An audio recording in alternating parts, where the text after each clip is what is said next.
My name is Rachel, and I am an introvert. This, I hope, is the TEDx talk that I needed to hear as a young adult to help me to lean into my personality type rather than to shy away from it. But because I am an introvert, along with anybody else who has the personal story and the ability to tell it, this talk hasn't made it to the stage yet. So here I am, introverted and uncomfortable, here to tell you why being an introvert is a superpower and how you can leverage it to do meaningful work, just like I have. So what is an introvert? If you're an introvert, you've probably heard these things at many, many points during your life. Oh, you're just so shy, or just wing it, you'll be fine. Or you're so serious, just lighten up. Or my personal favorite, just put yourself out there more. But what really is an introvert?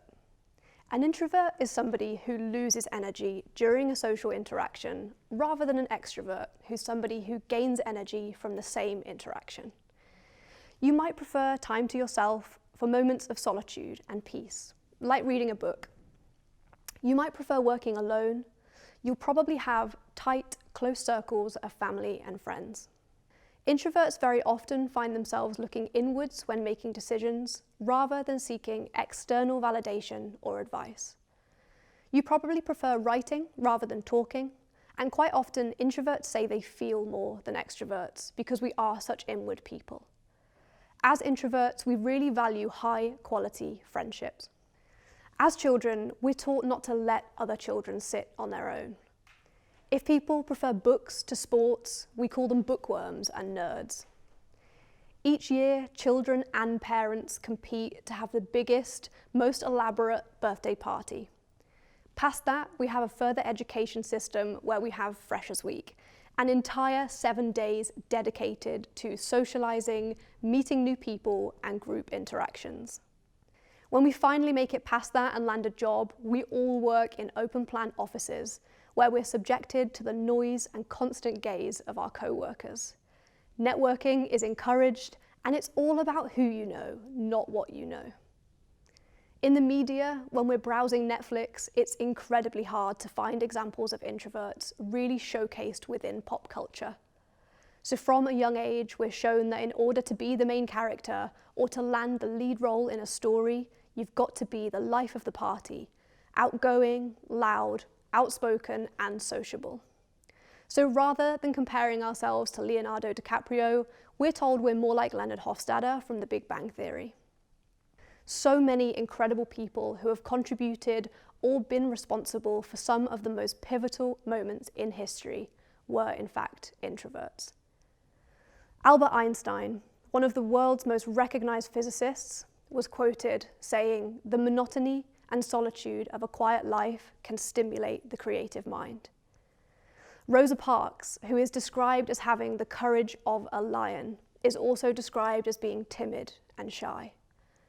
Mahatma Gandhi, who is known for being the master of nonviolent resistance, once said, "In a gentle way, we can shake the world." So how can you leverage being an introvert to grow a successful business? Firstly, self-awareness is fundamental when it comes to developing professionally, and when it's executed correctly, it can have a huge positive impact on the business. Teams that are led by self-aware individuals are statistically less likely to experience internal conflict. And for many introverts, self-awareness is something that comes very naturally to us because we tend to be more in touch with our emotions, our thoughts, and our feelings compared to other outward personalities. Turning inwards and solitude come very naturally to us. As an introverted leader, after leaning into your self-awareness, you need to surround yourself with the best people to complement your strengths and fill your gaps. Building the right team means knowing what you don't know so that together you will be able to see business opportunities when they present themselves, set the right objectives, and execute them to success. Lots of new businesses that fail cite their team as one of the main factors contributing to the failure. You can use your heightened self-awareness to capitalize on your strengths and accept input from advisors and the team on decisions outside of your range. Everyone will see you as a better listener and a stronger leader who is not autocratic and knows how to tackle the many unknowns of a new business. The second thing you can do to grow a successful business is to accept yourself, and this really encourages others to do the same. As introverts, accepting yourself can be incredibly difficult as we are inherently prone to overthinking. We enjoy deep, focused work, and fundamentally we enjoy getting things right. So this one will be difficult, but you can seek comfort in the fact that you're not alone. Accepting yourself is naturally very difficult for us. But from first-hand experience, knowing, accepting, and liking who you are encourages those around you to do the same. And building a business on this foundation has driven the most phenomenal change I've ever witnessed. As a leader, leaning into your introverted personality type and being authentic and genuine can help you get the best from others. When your team see you knowing, accepting, and liking who you are, they'll not only respect you, but they'll feel safe to do the same too. Wider than your close internal team, your customers and outside business partners will also respond to this attitude and give you the respect and trust that you need in order to keep going. I think a lot of leaders end up wasting a lot of time and energy working inefficiently being someone they are not. Being sure of yourself can help you to make sound, confident business decisions.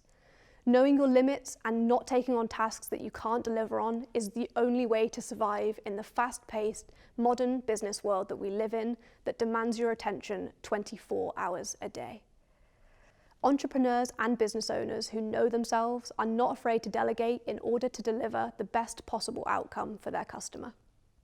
So the third thing that you can do in order to leverage being an introvert to grow your business is to really know yourself, which can allow you to maximize your performance.